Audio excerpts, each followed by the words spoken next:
Good morning, everybody.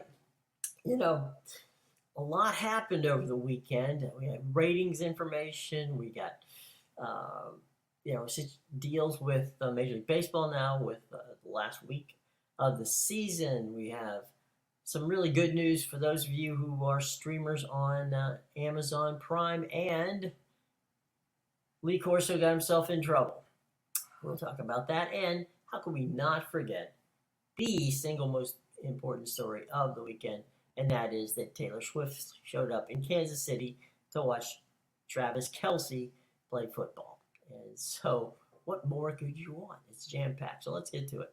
Alrighty, let's go to the NFL, where an amazing thing happened, and that was that Prime Video's version of Thursday Night Football scored massive numbers on Thursday night.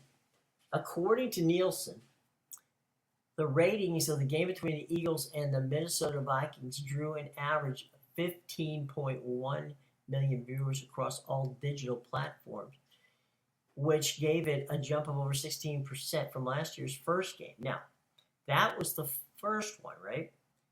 The game, the 49ers game, that was the one that broke everything, on the set from a standpoint of it was the highest streamed game ever, number one. Number two, it would have won the night on linear television, which is even more amazing. And it delivered the highest ratings for the 18 to 49 number, which, again, huge. So let's take a look at this. I mean, the fact of the matter that something that is streaming versus something you can watch on, throwing on the rabbit ears and watching it, that was pretty amazing stuff. The 49ers game streamed more than even the Eagles Minnesota game. They got to 17 million, which, as I said before, would have did win the Friday and Thursday night package from the standpoint of it beat everything on television on Thursday night. And that was a streamer versus everybody else on either cable or linear television. So that's a record, and just look forward to continue to ascend, folks. It's going to get better. So after two games, absolutely amazing numbers for Amazon. All right, good on them, and we'll see how things continue to continue to roll. Speaking of rolling, the Notre Dame Ohio State game, which was televised this past Saturday night on NBC, on NBC. That was the most watched game, regular season game, in college football since 1992. Okay, so big numbers there. They also came close to the 15 million number. They were at 13.7, and then blew that away for just 20 minutes, which was the last 20 minutes of the game, which if you watched it, you knew that Ohio State won the game on the single last play of the game. So, that number, which, by the way, was close to 10 o'clock on the East Coast, was a number that was almost 17 million. So 17 million watched that final 20 minutes on NBC of Notre Dame and Ohio State. So kudos to them. It was a big weekend, huge win for the Big Ten on NBC. It was really kind of a hybrid because we had the Big Ten and we had Notre Dame. So there you go. And consequential game, interesting game, fun game. All right, now that takes us to someone who I personally care a great deal about. I've had the pleasure of working with him many times in the past, Lee Corso. Now, Lee is, the guy on game day. He's done an outstanding job of basically breaking down the games. He's kind of like the, anchor Americus of that. He's been there since day one of game day, and he's known for his fun and kind of not too harsh jabs. He's a soft puncher. He got himself in trouble. Now he got himself in trouble on social media because he said in the game between Washington State and Oregon State that it was called the Nobody Cares game. Now, look, it was the Pac-2 championship game. There were a lot of newspaper people who were worse in what they said and worse in what they did than what Lee did. And I feel like if you're from either of those universities, and Lord knows you have been treated poorly, we get that. But for the outpouring of haters on social media with regard to Corso, it's not fair.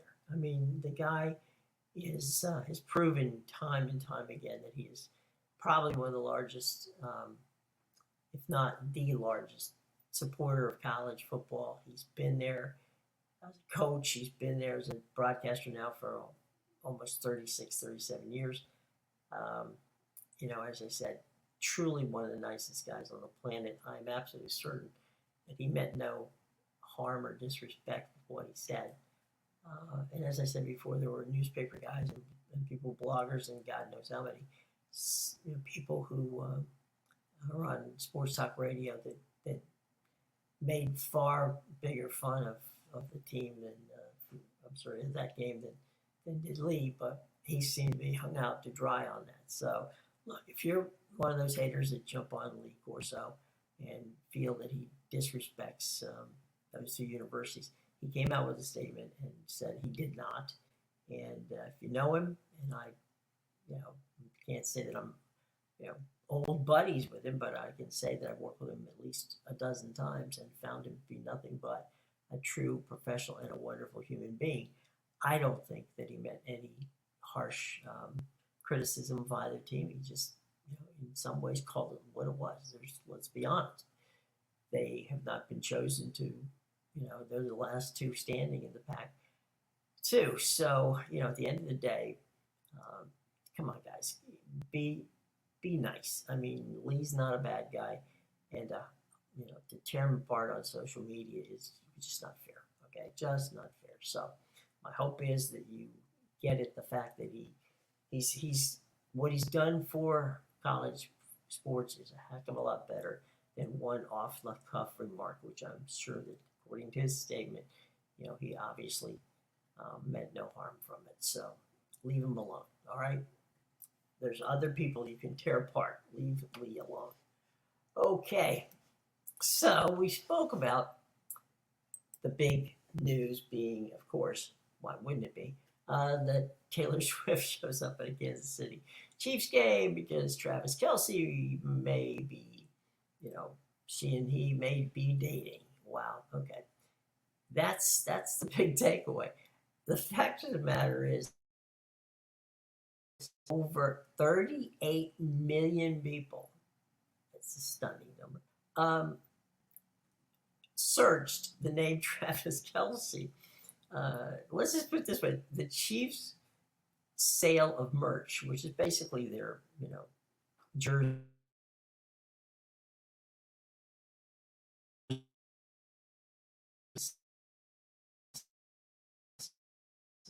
over the weekend. So a lot of Travis Kelce merch was purchased by Taylor Swift fans.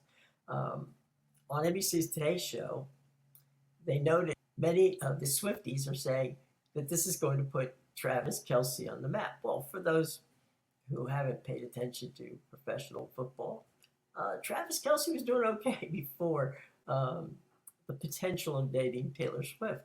As a matter of fact, Travis Kelce is the reigning top tight end in the NFL, and has been nothing short of miraculous with 3 Super Bowl rings. So not a bad life for Travis Kelce. So if you're a Swiftie out there and you're just getting new to Travis, he's fantastic.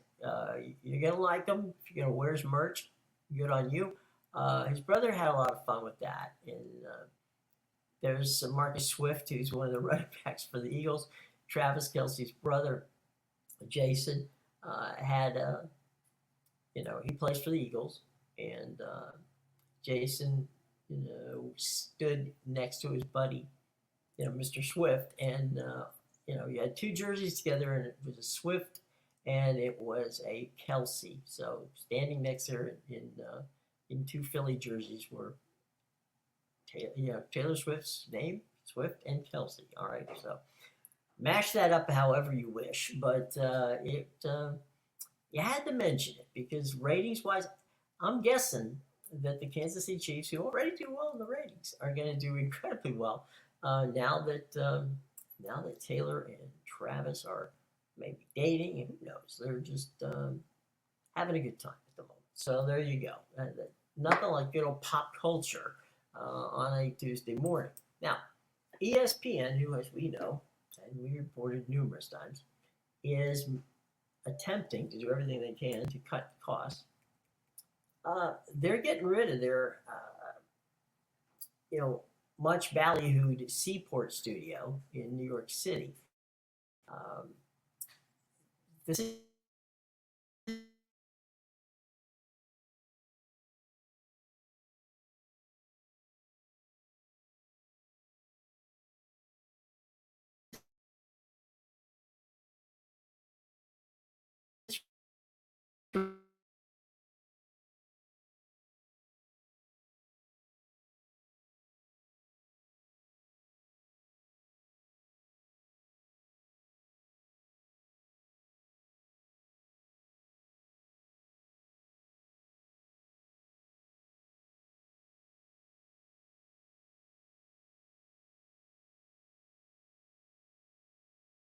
pick up some cash for that. So they're also, by the way, going to likely shut down that LA production center out there. And unfortunately, the staff there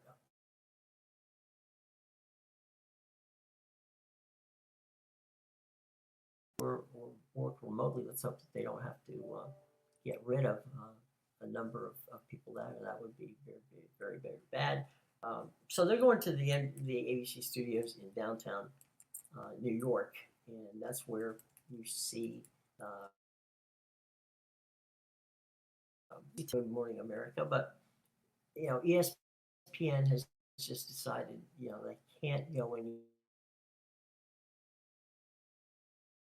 Not making him anymore. They really don't do much in the LA studio or production center, and they didn't do much with Seaport. I mean, they had two shows in Seaport, which easily could be moved out to across town to Seventh Avenue spot, Avenue of the Americans. So we'll see how that works out for ESPN. But let's hope that they don't have to do a lot of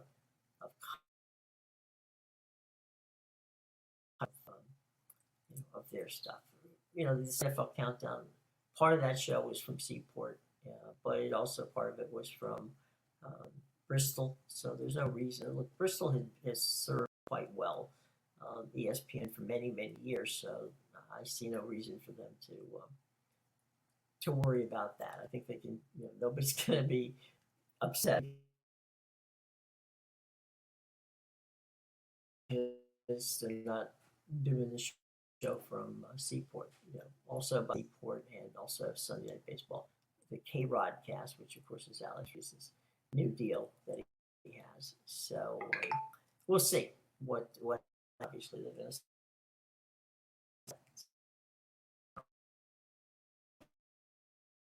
There you go. All right, tonight, very important stuff. We're in the pennant chase, and this is the last week of regular season baseball. Now, the game on TBS tonight is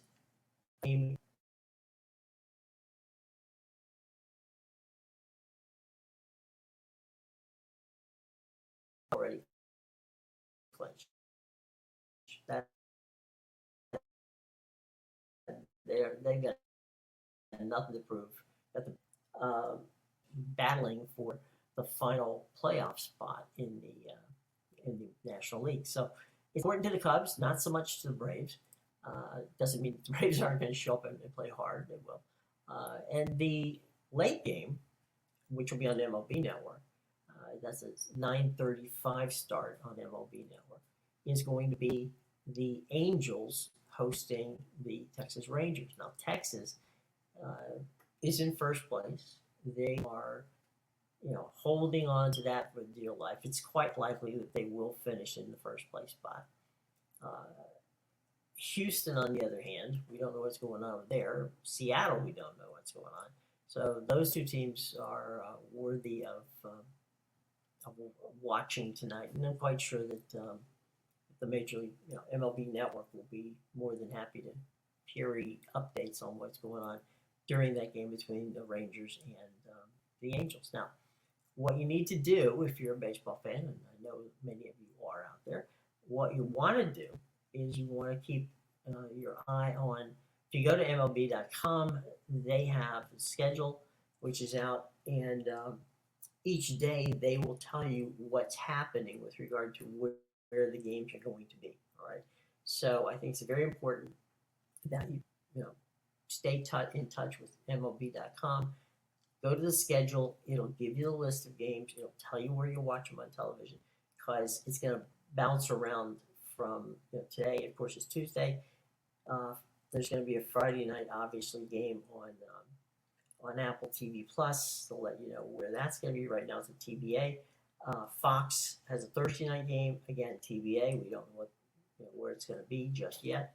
And then, of course, over the weekend, MLB Network is likely to have at least one or two games on both, Saturday and Sunday. So all of that right now is TBA. All right. Now, in the shows on Thursday and Friday, we will actually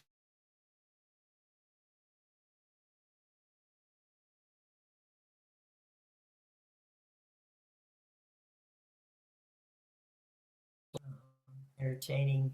There's a ton of interesting storylines, not the least of which is who's going to make the playoffs right now. As I said before, in the American League, you got to keep your eye on Seattle. You got to keep your eye on of course Houston and just maybe.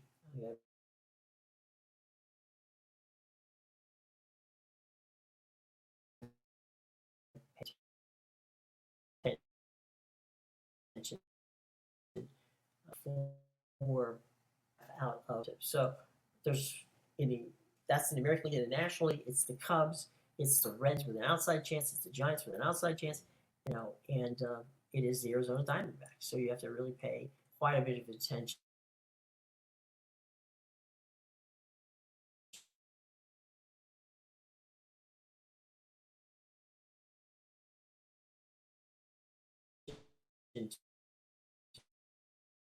to what there.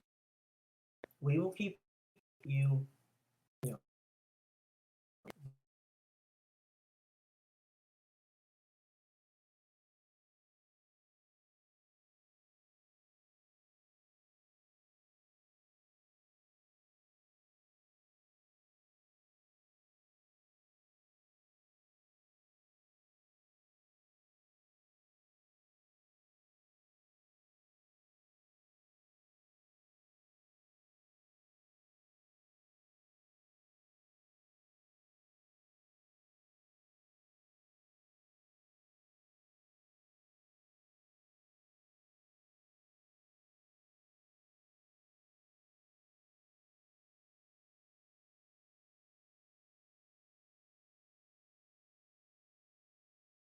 going to start playing college football games on Friday night, then Saturday, and then on Sunday.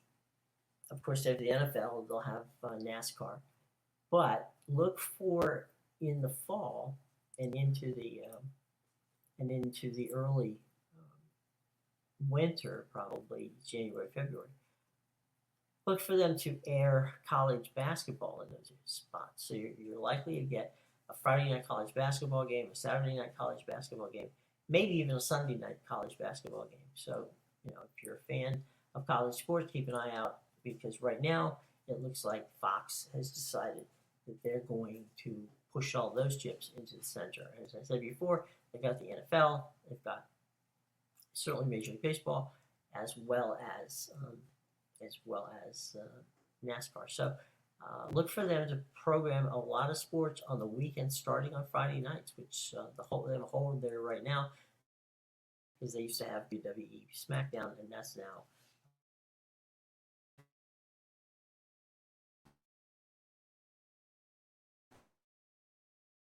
part. If you're a fan of, just got this news, and that is if you're a fan of the TV show Heels, um, you will be sad to hear that they have canceled. They will not do a third year of Heels on Stars. So it was a good show, entertaining. Wish they would have kept it going.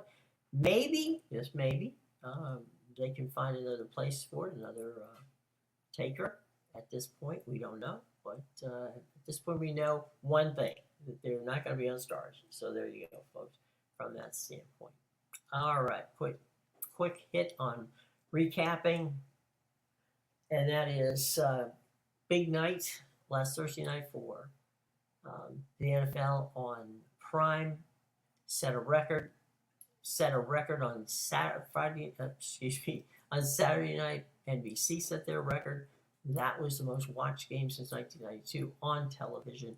That was on linear on NBC. That was the Big Ten game of the weekend.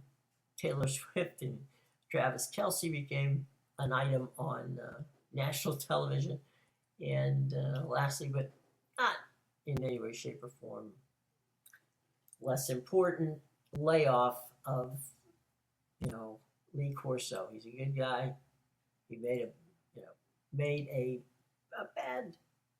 bad analogy with regard to that statement he made about Oregon State and Washington State. But look, there's no malice with this guy. Absolutely 100% no malice. So cut him a break. All right.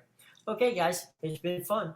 We will see you tomorrow at 10 o'clock. So by all means, we look forward to spending some time with you. Have a lovely day. Stay dry if you're on the East Coast, and we'll see you tomorrow. Okay? All right.